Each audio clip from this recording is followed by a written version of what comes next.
this afternoon in the Milton room of the town hall here in Milton, and I'm being interviewed by two gentlemen that are students to find out what a mayor of a municipality does or doesn't do. So it gives me a great deal of pleasure to welcome you here, and certainly I'll hopefully be responding to all the questions that you have on me on what I do or what I don't do. So a great big Milton welcome to the students here on this interview here this afternoon. Thank you so much, Mayor Gordon Krantz, for the opening. Let's begin with a little bit background about you. So would you tell us why you became mayor? Are there any determining points or events that led to this decision? Well, going back now approximately 40 years ago, and I'll be celebrating being sworn in as mayor of the town of Milton on December the 1st, 2020 for 40 years. And I'm quite often asked that question, what got me involved? And I quite often will say, it was my big mouth that got me into politics, believe it or not. And of course, I was no different then, as a lot of people are no different now. It's very, very easy to criticize an elected person, and I was criticizing elected people. Well, quite often you'll hear people say, well, you know, you go to beauty salons and females will do this, chit chat. Well, I can assure you, us guys are just as bad, if not worse. Well, guess what?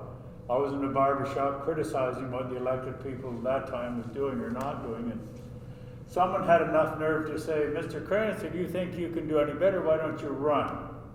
That's all I needed, is somebody to challenge me if I thought I could do any better, which of course, that person was he was right. Put up or shut up. So I put up and here I am.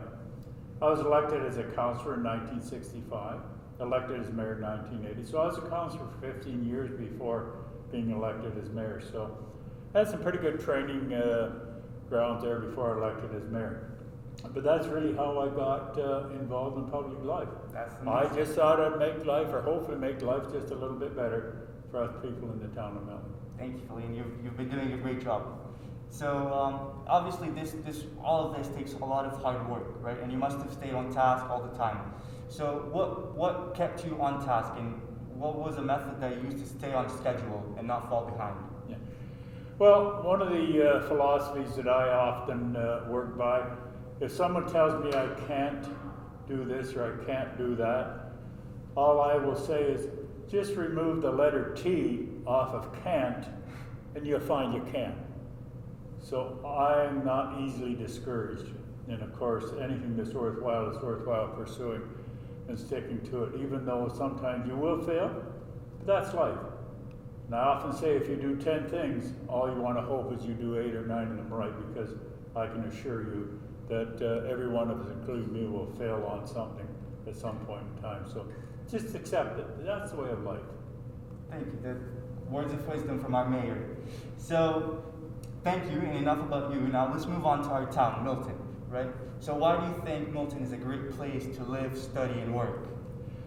Well, I often say, with a great deal of sincerity as well, we've got everything going here. Now, of course, any mayor of any municipality would probably say the same thing. But our crime rate in Milton and Halton is low, not to suggest that there's none of it. A world biosphere, we have the Niagara Escarpment, a good portion of the Niagara Escarpment, which is a world biosphere running through this community. So there's a lot of green space, in the town of Milton. But not only that, but we're one of the most highly educated communities there is in the province of Ontario. Our education level is way up there, way above the provincial average. So those young families, there's many, many young families now in Milton. So live, work, and play.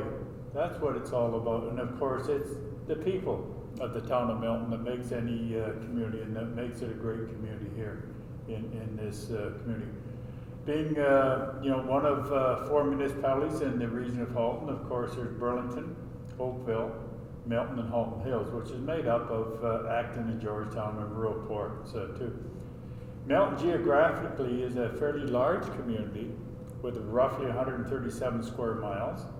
That's a large rural community. But most of our population is in the urban area. And Milton's population, unofficially right now, as we talk in November of 2020, is roughly 140,000 people. When I first got elected, just so you can imagine how things have transpired, when I was first elected prior to regional government, Milton's population in 1965 was roughly a little over 5,000 people. So you can see how the population has doubled, quadrupled more than once. Yeah, and actually this is perfect because it brings us right to our next point. So consider this statement: Milton is a fast-growing town, right? So are there any plans to improving the Milton public transportation system? Most definitely. It's rather coincidental that we're talking about this now. In the next day or two, there's going to be a public announcement with participation and cooperation with the provincial government, the federal governments. They realize that transit is the way of the future. And of course, we hear a great deal about climate change, and rightfully so. Yeah. It's an issue.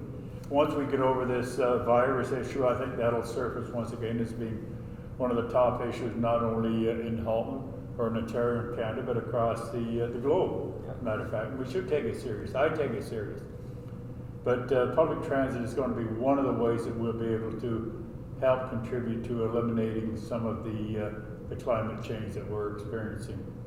And that's just one of many things. So public transport, getting people like you and I out of our automobiles, using buses, trains, planes, yeah, stuff like that. So that's the way of the future. And we're buying into it here in the town of Milton. Yep. So let's talk about, there is transportation, right? So transportation takes you to facilities. So the latest facility in Milton is the Sherwood Community Center, right? So it's been a huge success and everybody's loving it, and you can do a lot of things in that facility, right? Are there any plans for, let's just say, the next 5 years to open more of those? Yeah, there will be, and of course as growth happens, you have to phase and stage it properly. There's no use of building a brand new facility if you don't have the people to use it, so one has to balance the other. It's the same with shopping. You could build a plaza or a mall, open up several stores, but if you don't have the people that support those, then it's not worth it. As long as you're into private enterprise, that's what you need. You need people to support it. So as we grow, Milton's population projected 20 years out from now will be probably 250,000 people. So those facilities will be needed and wanted. Now, one of the things when we talk about facilities, I think the way of the future, and I can assure everybody that I have no crystal ball, but I predict that private enterprise will probably get into the business of providing more and more facilities, such as baseball diamonds, arenas, stuff like that, maybe even libraries, but it'll always have to be supported by the taxpayers' dollars. But I think you'll probably find that private enterprise will get into a lot of the business too. User pay, and of course, you know, the old tax structure can only take so much. So elected people like me always have to be aware of that. If you want a facility, you want to be involved in an activity, and of course, you know, you should have the ability to pay for it. So I see that being the way of the future as well.